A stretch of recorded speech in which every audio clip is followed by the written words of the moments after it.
لیکن ڈالڈے کا ایک پیکٹ لے کے جانا چھپا کے لے کے جاتے وہی حساب اب یہ ہو گیا جی کہ اب گورنمنٹ اسکولوں میں داخل کروایا جائے تو لوگ اسے نکتہ چینی کرتے ہیں، جبکہ پرائیویٹ اسکولوں میں داخل کرانا فخر محسوس کیا جاتا ہے۔ یہ کیسے تبدیلی آئی، آپ کیا سمجھتی ہیں؟ موسٹلی ان خواتین و حضرات نے ٹیچنگ کا شعبہ جوائن کیا جن کو لگا کہ یہ آسان ہے، ورکنگ آورز کم ہیں، خواتین کو میلز کے ساتھ کام نہیں کرنا پڑے گا، چھوٹے بچے ہوں گے تو وہ پروٹیکٹڈ رہیں گی، اس لیے انہوں نے دوسری جابز کے لیے موسٹلی گھروں سے بہت دور جانا پڑتا ہے۔ سکولز میں بھی ایسا ہوتا ہے، لیکن دفاتر میں بیٹھنا، میلز کے ساتھ ڈیل کرنا، وہ فیملیز اس کی پرمیشن نہیں دیتی۔ خواتین نے سکولز کو جوائن کرنا شروع کر دیا یہ سوچے سمجھے بغیر کہ کیا مجھے پتا ہے کہ ٹیچنگ کیا ہے، کیا مجھے پتا ہے کہ ایک جو ٹیچر ہے وہ فیوچر بلڈ کر رہا ہے، کیا مجھے پتا ہے کہ ماں باپ جو اپنے بچوں کو میرے پاس بھیج رہے ہیں میں ان کی ماں ہوں یا میں ان کا باپ ہوں، بچے کو میرے پاس پروٹیکٹڈ فیل کرنا چاہیے، کیا میں بچے کو وہ توجہ وہ اپرچونٹیز دینے کی صلاحیت رکھتا ہوں یا رکھتی ہوں، کیا ٹیچنگ میرے لیے صرف پیسہ کمانے کا ایک ذریعہ ہے یا مجھے پتا ہے کہ ٹیچنگ جو ہے یہ دنیا کے جو عظیم ترین شعبے ہیں ان میں سے ایک ہے اور ایک ٹیچر کا ایک معاشرے کو بنانے میں سب سے اہم کردار ہوتا ہے۔ تو جب لوگوں نے اس کو پیسہ کمانے کا ایک ذریعہ بنا لیا تو پھر اسکول جو ہے ان کا معیار گرتا گیا۔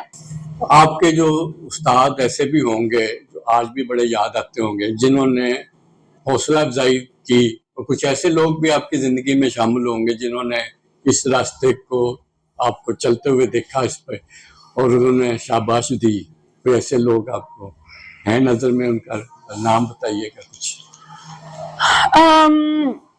کچھ ایسے لوگ ہیں جیسے چرچ کی سطح پہ جب میں 12-13 سال کی تھی تو ہمارے بھائی ہیں روپ میں عارف ناز صاحب ہیں، ناصر بھٹی صاحب ہیں، ان لوگوں نے جب چرچ کے پروگرامز ہوتے تھے تو مجھے موقع دیتے تھے کہ میں سٹیج پہ بولوں، لوگوں کو فیس کروں، اس کی وجہ سے میرے جو کمیونیکیشن سکلز ہیں وہ ڈیولپ ہوئے۔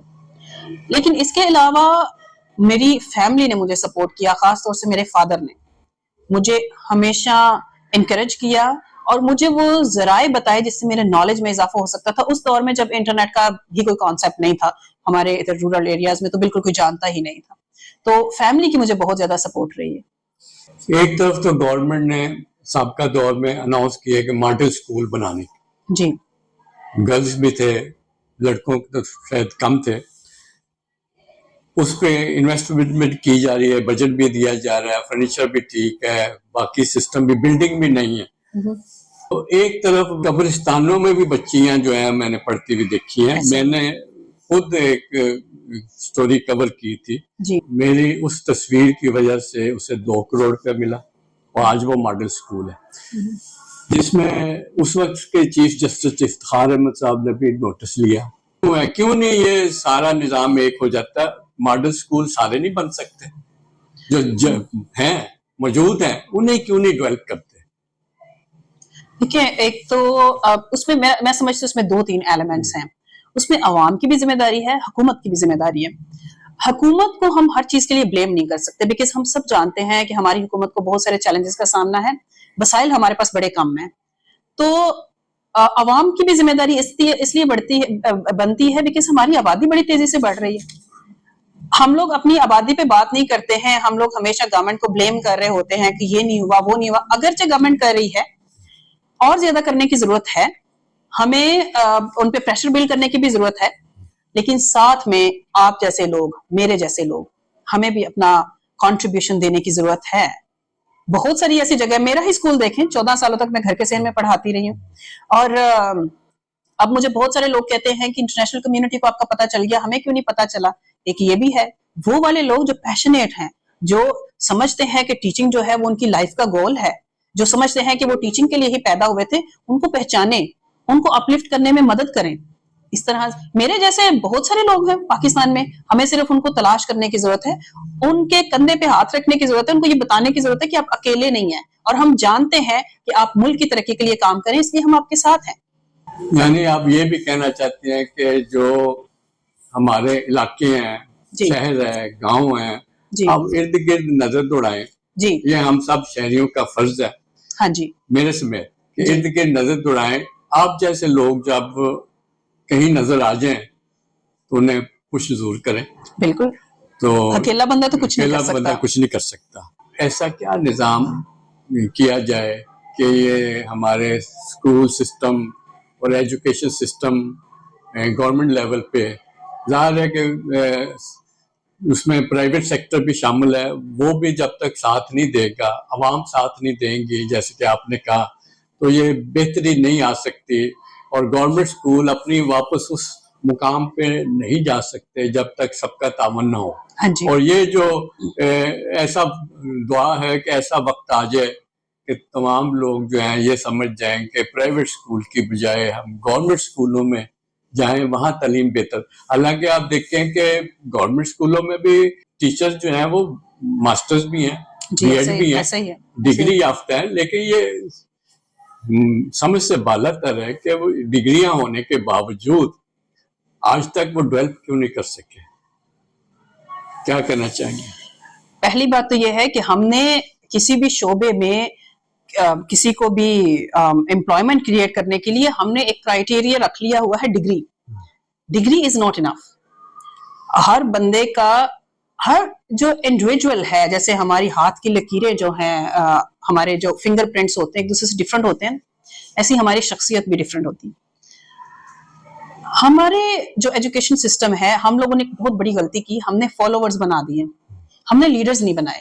ہم نے اپنے بچوں کو یہ صلاحیت نہیں دی کہ وہ اپنی انڈیویجویلٹی جو ہے، اپنی جو ان کی ایک الگ شخصیت ہے، اس کو پہچان سکیں اور یہ جان سکیں کہ وہ اس دنیا میں کیوں آئے، ان کا کیا مقصد تھا، ان کو کون سے شعبے میں جانا چاہیے. ہمارے نوجوان یہ دیکھتے ہیں کہ فلاں بندہ ایک فیلڈ میں کامیاب ہو گیا، مجھے بھی ویسا بننا ہے.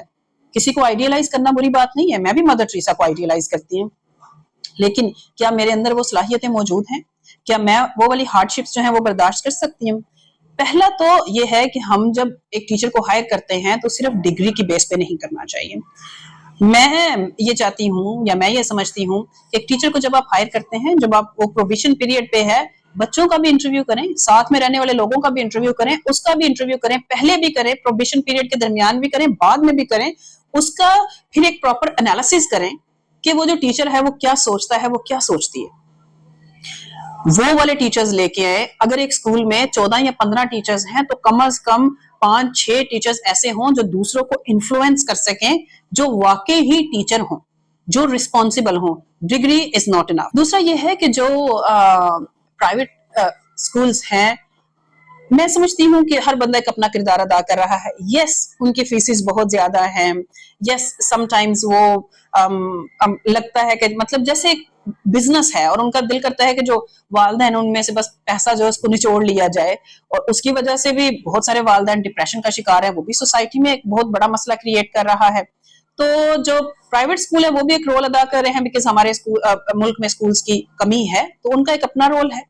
لیکن اچھے برے لوگ تو ہر شعبے میں ہوتے ہیں. یہ کہا جا سکتا ہے، یہ کہنا بھی چاہیے کہ گورنمنٹ لیول پہ پرائیویٹ سیکٹر کے جو سکولز ہیں ان پہ پورا کنٹرول نہیں ہے، اور ایک حد نہیں ہے نا، ایک حد نہیں ہے. ان کو ایک لمٹ دینی چاہیے. جیسے ابھی چند ماہ پہلے ایک ہوا تھا کہ بچوں کی جو فیسز ہیں ان میں اتنی کمی کی جائے، لیکن ہم دیکھتے ہیں کہ پھر سے خاموشی ہے. گورنمنٹ کو ایک گراؤنڈ دینا چاہیے کہ یہ ہر شعبے میں یہ لمٹ ہے، یہاں تک آپ جا سکتے ہیں، لیکن یہ لمٹ آپ کراس نہیں کر سکتے. ایسا کچھ نہیں ہے ہمارے ملک میں کوئی میکنزم. جی اس کے ساتھ ہی مجھے اجازت دیجیے گا. جانے سے پہلے ایک ریکویسٹ جو ہمیشہ کرتا ہوں، میرے اگر ویڈیوز پسند آئیں تو میرے چینل کو سبسکرائب کیجیے گا، تاکہ آپ کی جو حوصلہ افزائی ہے ہمیں آگے بڑھنے کا موقع فراہم کرتی ہے. پر پھر میں سسٹر زیف کی تو مبارکباد دے رہا ہوں اپنی طرف سے، عوام کی طرف سے. اللہ اور ترقی دے اور آپ جیسی خواتین کو جو ہے وہ ہمت دے کہ وہ سامنے آ سکے، ہمیں بھی توفیق دے کہ ہم بھی ایسے لوگ جو ہیں اپنے علاقوں میں اور محلوں میں نظر رکھ کے انہیں ڈھونڈ نکالیں، تاکہ انہیں بہتر مستقبل فراہم ہو سکے. بہت شکریہ. خدا حافظ. اللہ حافظ.